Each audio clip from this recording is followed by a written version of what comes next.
दूर किसी देश में समय के पन्नों में दबी यह एक ऐसी कहानी है जिसे सुनने की हिम्मत हर किसी में नहीं। यह कहानी है सीदी नोमान की, एक नौजवान जिसने दौलत तो विरासत में पाई, लेकिन प्रेम में ऐसी स्त्री चुन ली जो रात के सन्नाटे में कब्रिस्तान जाती थी और वहाँ उसका इंतजार करता था एक नरभक्षी। यह कहानी है प्रेम, भ्रम और उस सच्चाई की जो इंसानी समझ से परे थी। कहानी शुरू होती है एक सुंदर, भले और धनी युवक सीदी नोमान से, जिसने एक अत्यंत रूपवती स्त्री से विवाह किया। वह उसकी सुंदरता से अभिभूत था और सोचता था कि शायद किस्मत ने उसे जीवन साथी के रूप में स्वर्ग की अप्सरा भेजी है। किंतु विवाह के दूसरे ही दिन उसके भ्रम टूटने लगे। दोपहर के भोजन के समय नोमान ने अपनी पत्नी को साथ खाने के लिए बुलाया। सामने स्वादिष्ट पुलाव रखा था। नोमान अपने समाज की रीति के अनुसार चम्मच से भरपूर चावल खा रहा था, लेकिन उसकी पत्नी एक कान खोदने की सलाई से चावल का एक एक दाना उठाकर खाने लगी। यह देखकर नोमान को बड़ा आश्चर्य हुआ। उसने मुस्कुराते हुए पूछा, प्यारी, क्या तुम्हारे मायके में इसी तरह खाना खाया जाता है? जितनी देर में तुमने 10-15 दाने खाए हैं, उतनी देर में तो मैं 2 थाल निपटा दूं। तुम गिन गिन कर क्यों खा रही हो? लेकिन उसकी पत्नी ने कोई उत्तर नहीं दिया। वह उसी तरह एक एक दाना उठाकर खाती रही। जब शीरमाल और बाकर खानी रोटियां आईं तो उसने एक रोटी का बहुत ही छोटा सा टुकड़ा तोड़कर बड़े नखरे से मुंह में रखा। कुल मिलाकर उसने जितना खाया वह एक चिड़िया के पेट भरने को भी पर्याप्त नहीं था। नोमान को आश्चर्य हुआ, पर उसने सोचा कि यह पहली बार उसके साथ भोजन कर रही है, संकोच में होगी, या फिर शायद पहले ही कुछ खा चुकी है इसलिए भूख नहीं है। लेकिन यह स्थिति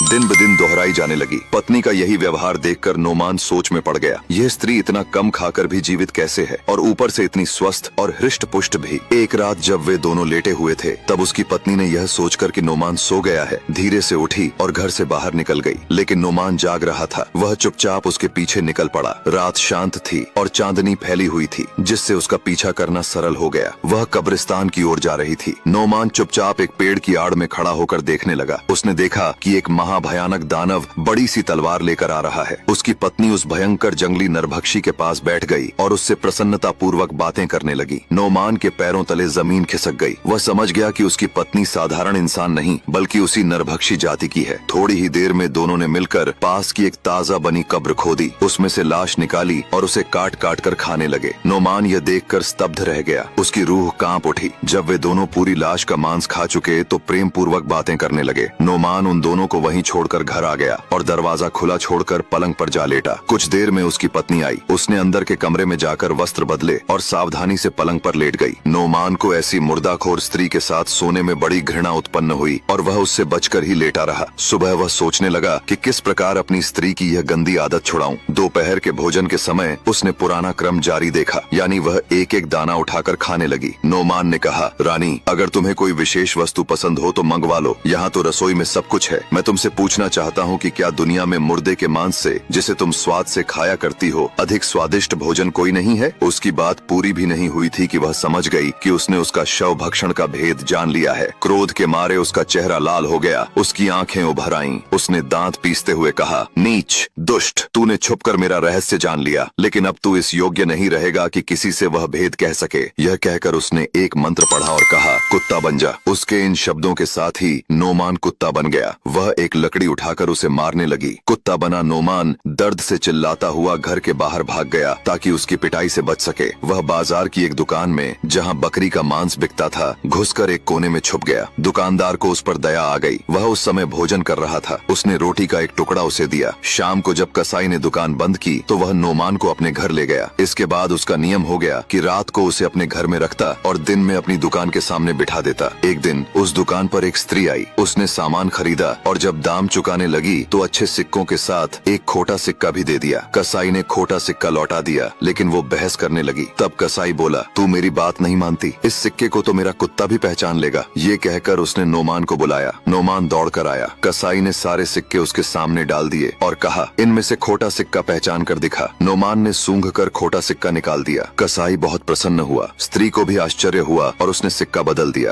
कुछ ही दिनों में यह बात पूरे नगर में फैल गई कि कसाई के पास एक ऐसा कुत्ता है जो खरे खोटे सिक्कों की पहचान कर सकता है। अब लोग सिक्के परखवाने आने लगे। एक दिन एक औरत आई। उसने चुपचाप नोमान को देखा और फिर न जाने क्या सोचकर उसे अपने घर ले गई। वहाँ घर के अंदर एक नवयौवना स्त्री बैठी थी जो जादू विद्या में पारंगत मानी जाती थी। उस स्त्री ने उस सुंदरी से कहा, यही वो कुत्ता है जिसकी चर्चा नगर भर में है। मुझे लगता है यह कोई आम जानवर नहीं बल्कि कोई इंसान है जिसे जादू से ऐसा बना दिया गया है। बेटी तुम देखो क्या मेरा शक सही है। नवयौवना ने ध्यान से नोमान को देखा और बोली, अम्मा तुम बिल्कुल सही हो, इसे जादू से कुत्ता बनाया गया है। यह कहकर वह एक कमरे में गई और थोड़ी देर बाद एक जल से भरा बर्तन लेकर लौटी। उसने वो जल नोमान पर छिड़का और बोली, अगर तू जादू से कुत्ता बना है तो फिर से इंसान बन जा। इतना कहते ही नोमान फिर से इंसान बन गया। नोमान भाव विभोर हो गया। उसने सुंदरी के चरणों में गिरकर कहा, आपने जो उपकार किया है मैं जीवन भर उसका ऋणी रहूंगा। फिर उसने उसे पूरा वृत्तांत बताया, कैसे उसकी पत्नी जो दिखने में एक स्त्री थी असल में एक राक्षसी निकली और कैसे उसने उसे जादू से कुत्ता बना दिया। सुंदरी बोली, मैं तुम्हारी पत्नी को पहले से जानती हूँ। हम दोनों एक ही जादू शिक्षिका की शिष्याएं थीं। कभी वह मेरी सखी थी, लेकिन जब उसकी दुष्टता सामने आई मैंने उससे दूरी बना ली। उसने कहा, तुम्हारी पत्नी ने जो पाप किया है उसका दंड उसे अवश्य मिलेगा। तुम यहीं रुको, मैं अभी आती हूँ। यह कहकर वह भीतर चली गई और कुछ देर बाद एक बोतल लेकर लौटी। उसने नोमान से कहा, अब तुम अपने घर जाओ, इस बोतल को अलग मत करना और अपनी पत्नी की प्रतीक्षा करना। वह जल्दी ही घर आएगी। तुम्हें देखकर वह परेशान होगी और भागने की कोशिश करेगी। तुम इस बोतल का पानी उस पर छिड़क देना और वह मंत्र पढ़ देना जो मैं तुम्हें सिखा रही हूँ। इसके अलावा कुछ भी करने की जरूरत नहीं पड़ेगी। तुम इसी से मेरे जादू का कमाल देखोगे। नोमान ने मंत्र अच्छी तरह याद करके अपने घर की राह ली। सब कुछ वैसा ही हुआ जैसा सुंदरी ने कहा था। उसकी पत्नी शीघ्र ही लौट आई और नोमान को देखकर घबरा गई। वह भागने लगी। नोमान ने तुरंत ही बोतल का पानी उस पर छिड़का और मंत्र पढ़ दिया। जल पड़ते ही वह मंत्र के प्रभाव से जलने लगी और थोड़ी ही देर में राख बन गई। इसके बाद नोमान ने मंत्री को आदेश दिया कि उसकी सवारी तैयार की जाए। वह एक अच्छे घोड़े पर सवार होकर फिर उसी सुंदरी के पास पहुंचा और बोला, आपने मुझे फिर से मनुष्य देह दिया, इसलिए मैं खुद को सौंपने आया हूँ। मैं चाहता हूँ कि आप मेरी पत्नी बने और हमारे साथ सजीवन भोगें। सुंदरी भी उससे विवाह के लिए तैयार हो गई। बड़ी धूमधाम से दोनों का विवाह संपन्न हुआ और वे दोनों आनंद पूर्वक रहने लगे। इस तरह इस कहानी का एक सुखद अंत हुआ। तो कैसी लगी आपको ये कहानी? ऐसी और भी रोचक कहानियां सुनने के लिए हमारे साथ जुड़िए।